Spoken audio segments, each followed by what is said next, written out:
a second to lay this out. There's a reason.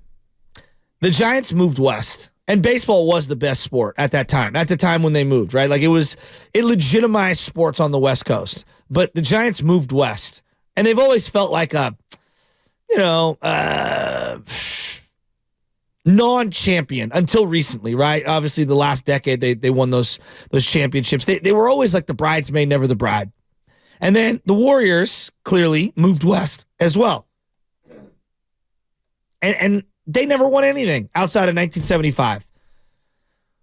The Niners were born and raised here, going back to the 40s. And when they first assembled the team, it was all local guys from local colleges. College football was bigger than the NFL when the Niners first became a thing. It's true. All right? And so you had all these guys from Stanford and Santa Clara and USF and Cal, and that's what comprised the team. So it felt very, very local, right? Super, super, super local. And coming out of the 70s in San Francisco, I know there's been a lot written about San Francisco right now, right? About how dangerous it is, about how, the streets are nasty and there's crime and there's stuff going on.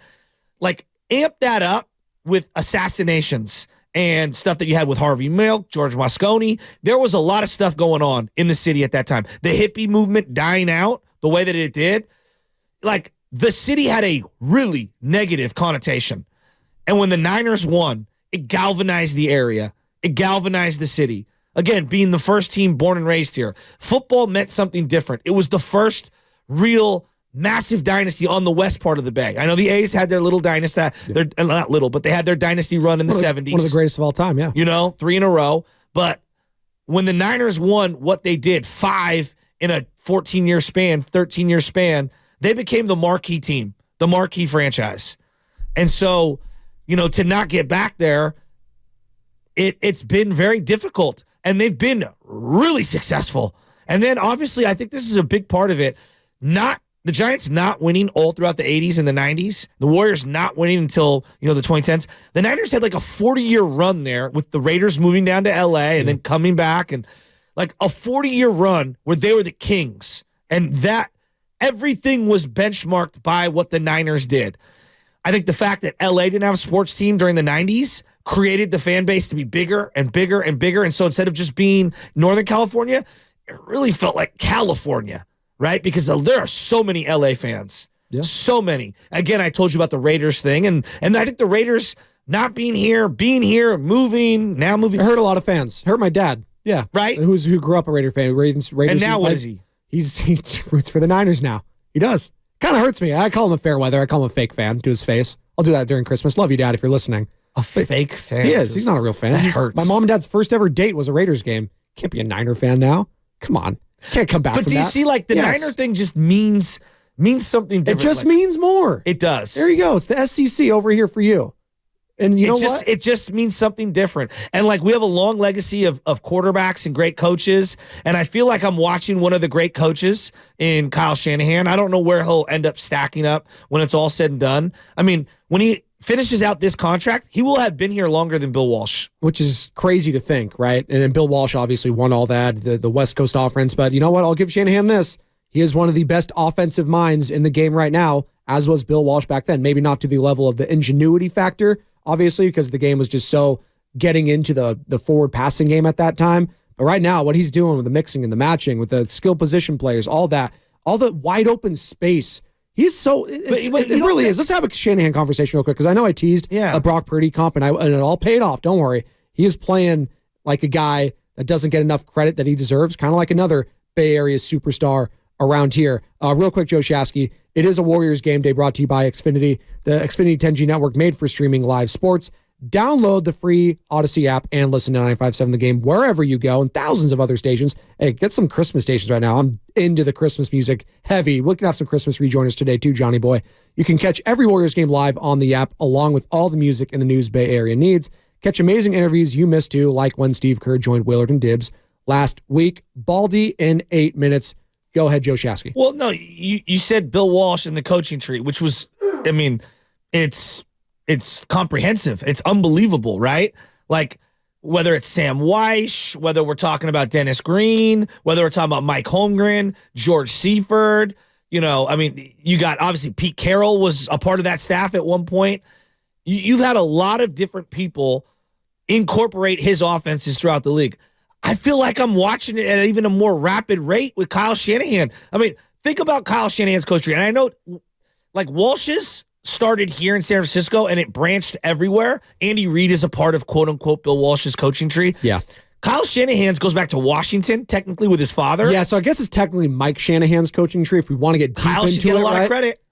No, he should, but Mike had McDaniel, he had Shanahan, McVay, and LaFleur. Zach Taylor. Like, that's a lot, right? All right. I mean, like, look around the league Mike right Shanahan, now. real quick, doesn't get the credit he deserves. I saw him trying to say that. He deserves to be in the Hall of Fame. Who? Mike Shanahan. I Won totally 2 Super agree with Bowls. you. The guy should be in the Hall of Fame. I mean, but, like, Kyle Shanahan's imprint is all over the league.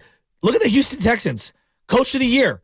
Maybe DeMeco Ryans. Yeah. Look at the Jets. They pulled off one of the better victories of the weekend. And if he had a quarterback, I think the Jets would be a playoff team with Robert Saleh is not a boob. Like, he knows what he's doing. No, the defense has been one of the best in the NFL all season long. Exactly. They don't have a quarterback. He doesn't have a quarterback. Exactly. Like, Mike McDaniels, how's he look in Miami? Well, bad loss yesterday for him. But success nonetheless. Better than their last coach? Yes. He's maximized the time. Everybody thought Tyreek Hill was going to go there and evaporate. And Tyreek Hill's been amazing. He has been. All right? Yeah. LaFleur in Green Bay. He's from that same... Another bad loss yesterday, but they can still make the playoffs. I don't know. Jordan Love looks pretty solid to me. He does. Like, the offense looks good, yeah. Considering, like, the point that I'm getting at is you quietly look up, and there's a lot more Kyle Shanahan influence. He's not on the Bill Walsh level. No one is saying that. But in terms of seeing his imprint throughout the league, I mean, a year and a half ago, we're like, well, Mike McDaniels took all the great plays. You sure about that? And here is the head coach, Kyle Shanahan. He spoke to the media yesterday, Joe Shasky. I want to play some of this before we get Baldy on. Excuse me. First, some injury concerns coming out of the game against the Seahawks. Hargrave, Ward, what's going on with them? Here's Kyle Shanahan talking to the media yesterday. Not much of a reaction. I mean, I'll have a reaction when it is the number one spot, if it is, because that's when the season ends. Right now, it doesn't mean much. It just means where you're at now, and I know we won't be that if we don't handle business this week. So that's really all we're worried about this week, and then we'll do who we play after that. Totally hit the wrong one there. I think they're just labeled wrong. It's okay. I thought that was the number one seed. Maybe this is the injury one. I'll try. Not much of a reation. No, they're the same one. I'll have a reaction. It's all right. It's all right. We're workshopping it. Hashtag new studio still, Joe Shasky. A couple months in. But basically saying they're week to week. They can play. Ward, Hargrave, they got a chance to play this week. Shouldn't be anything too concerning. But they'll monitor. Eric Armstead, maybe not this week. It sounded like he's probably going to be out again this week just to be safe with Eric Armstead, which I think would be the right move. I mean, you should beat the Cardinals. I mean, they're 13.5-point favorites, John, as you said? 13.5-point favorites on the road this week. They should handle the Arizona Cardinals. Let's take a step back and look at the entire landscape right now. If they don't win it all, the haters are going to come out in droves on the Shanahan can't win the big one. Yes. All right? He's built a juggernaut. He would be Andy Reid. He'd be the new Andy Reid. Okay. He's built a juggernaut. He took over an expansion franchise. There was one player at the time on the team who would still be on the team now, Eric Armstead, and no one thought Eric Armstead was good at the time. No. DeForest Buckner was on the team. He was solid as a rookie before Shanahan got here, but we didn't know he'd develop into the DeForest Buckner he developed into. There was nothing else. Jimmy Ward was some cast-off. No one wanted Jimmy Ward. People wanted him out of here. And he has built this thing up. Again, Trent, Fred, Dre Greenlaw, Nick Bosa, Deebo Samuel, Ayuk, Kittle, Brock Purdy. I don't know, man. I just think that we've vastly underrated how great of a job this guy has done taking this team. Are there times he drives me crazy, not burning a timeout before the end of half on Sunday? Absolutely. But he's as good as they come in the league right now. Look around sports. You think he's been taken for granted a little bit here during this run? Yeah. By 49er fans? It's hard to win the big one. Yeah. Okay? It's hard to win the big one. He won a lot of big games leading up to the big ones that he's lost. And I don't think we've given enough credit. We're going to look back and we're going to say he took Jimmy Garoppolo to multiple NFC championship games. I'm already saying that. I was saying that within the first 5 weeks of the Raiders season.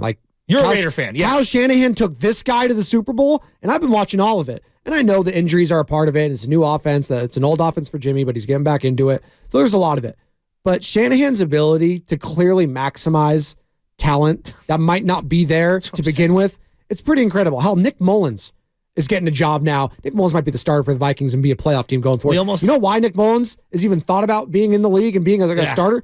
Because of Kyle Shanahan. CJ Beathard actually played decent for the Jags the other week. Just going to say right? That. Like, they shouldn't be any good. But Kyle Shanahan, here he is, and he's bringing these guys up. And it does seem to be a perfect marriage now, Joe Shasky, with Brock Purdy. I don't know if it was ever going to be that, but they stumbled into something that has the feeling of like a decade type of run. Now, I'm going to be careful here because injuries happen.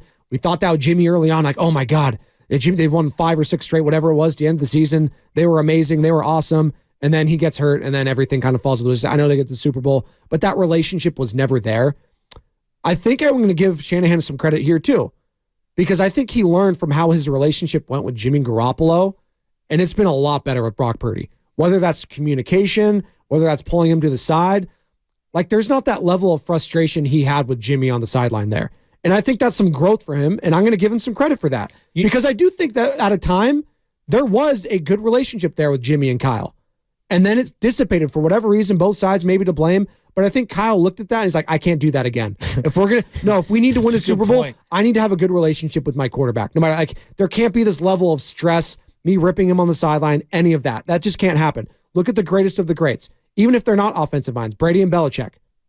There was friction. Of course. There was a lot of tension. There was a lot of hard feelings there. Yeah. I mean, 20 plus years, whatever it was, 20 years with them, that's going to happen. Well, spouses with anyone, working relationship, that happens. But what happened? At the end of the day, they would get the job done, right? Do your job. At the end of the day, let's celebrate with Lombardi.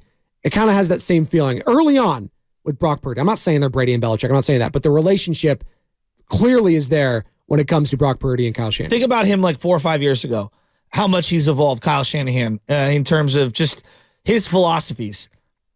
It used to be he can make anybody a 1,000-yard running back. That's what we all said, right? Yeah. Now, how do you feel?